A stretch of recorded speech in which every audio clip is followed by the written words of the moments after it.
Watch quietly and learn.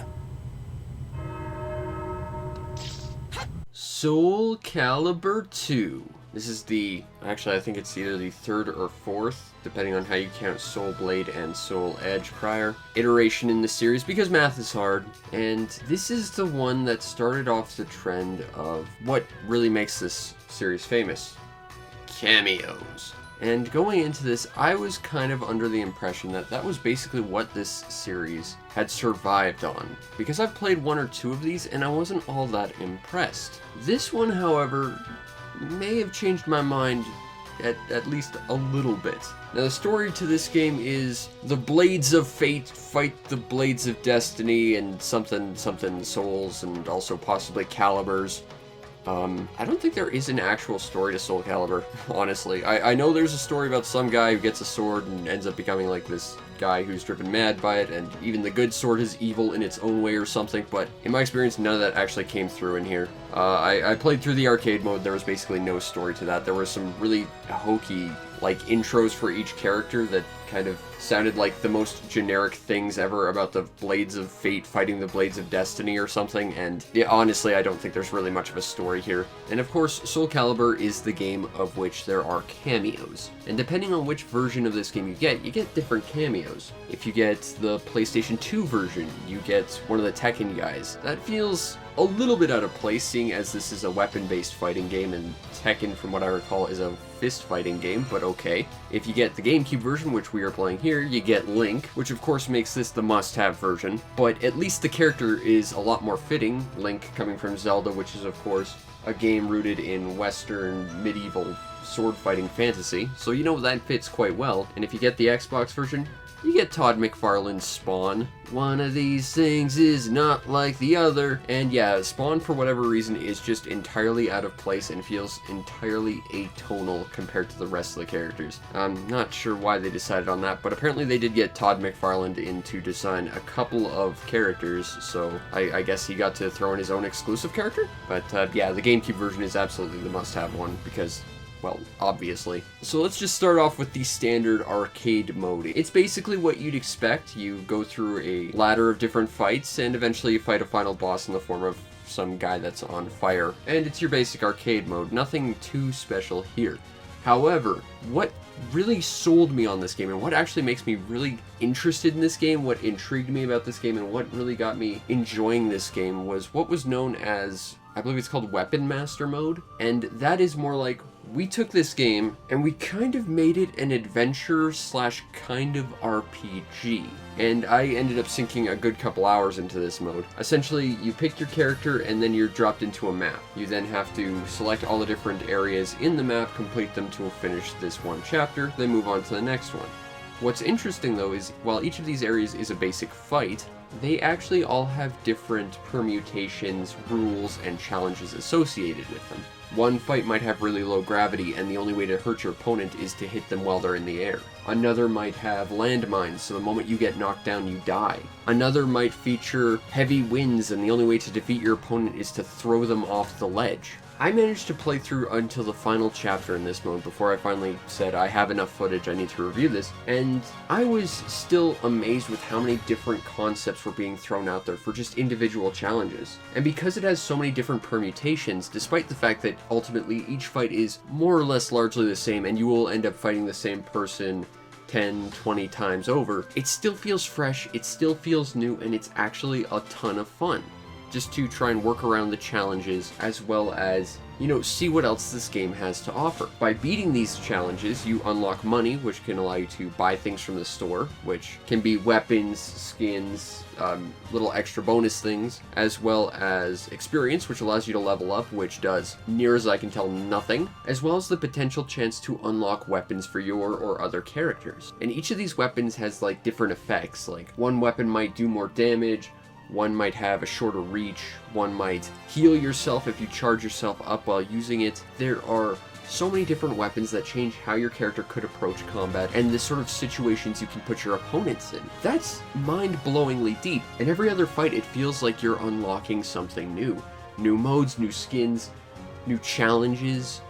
there's so much here, and what's even cooler is they kind of take this entire adventure mode, and inside of it give you sort of a mini iteration sometimes in dungeon crawls, where you're dropped into a smaller map and you have to go room by room by room, hoping to unlock treasure and ultimately defeat the master of the dungeon. Something about that just felt incredibly deep and interesting to me. Seriously, all it took to make fighting games more my thing, make them adventure RPGs. I mean, saying that out loud, it seems obvious, but still. And what's great is, even though I'm terrible at fighting games, this game is actually incredibly accessible, at least to beat the story mode stuff. I mean, if you want to get really, really good, you have to actually get really, really good, but if you want to beat the arcade mode and if you want to beat the weapon master mode, you can beat it with minimal amounts of skill. I mean, I did. Hell, half the time I was fighting, I won by just throwing my opponent off the ledge or just using my strong vertical slash. But each character has a really deep, wide array of attacks, and what's really interesting is there's different iterations of every attack depending on your various inputs. Now again, I'm bad, so I can't really show these consistently or anything, but I often found myself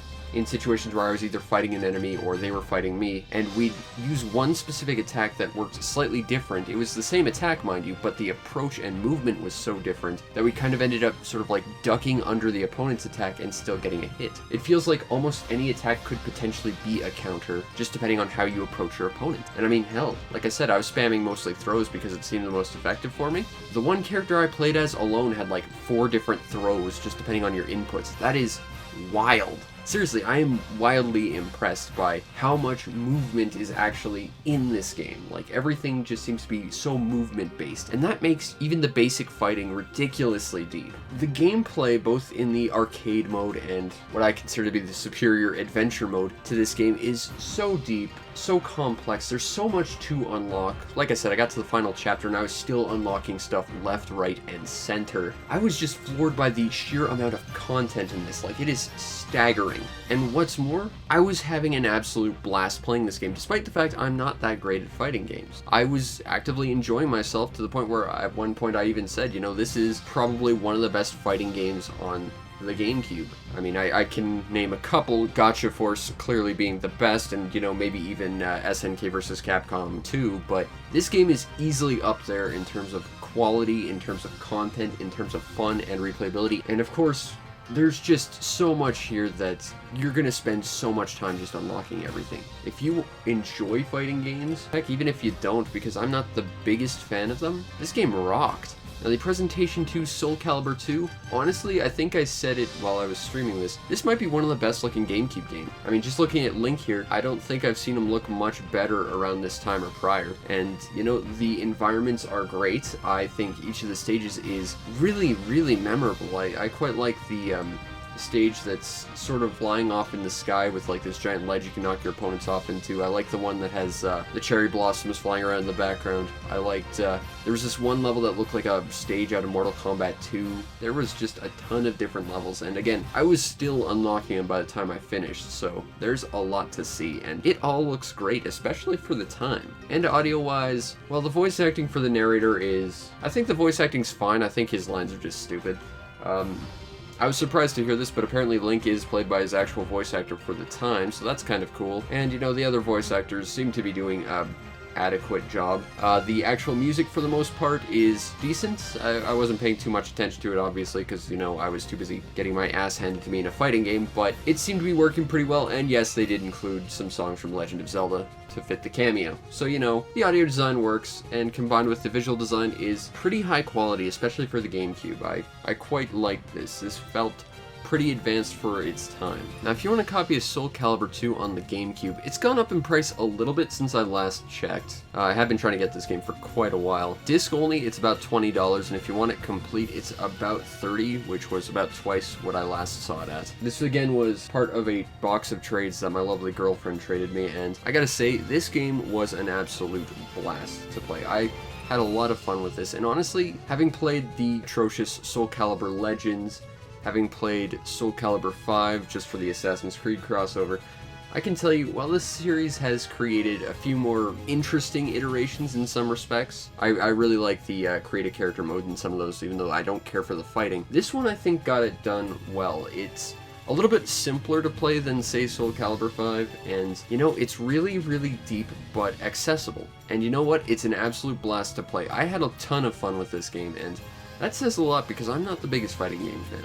And if I can go into a fighting game like this and be that positive, well, it did something right. And you know what? It took a fighting game and made a kick-ass adventure with Nintendo's adventure mascot. And you know what? It wasn't entirely because of the fact that mascot was in there that I enjoyed this game. Don't get me wrong, that helps, and that's why you want this version specifically. It's a great game, and it's an excellent adventure, and the fighting is pretty darn good too. I think Soulcalibur defeats the Swords of Fate, using the Swords of Destiny to rescue the soul of some malarkey and ultimately rescue the day in a pretty solid adventure. Oh god, there's ice physics. That makes things interesting. Especially considering ring outs are a thing.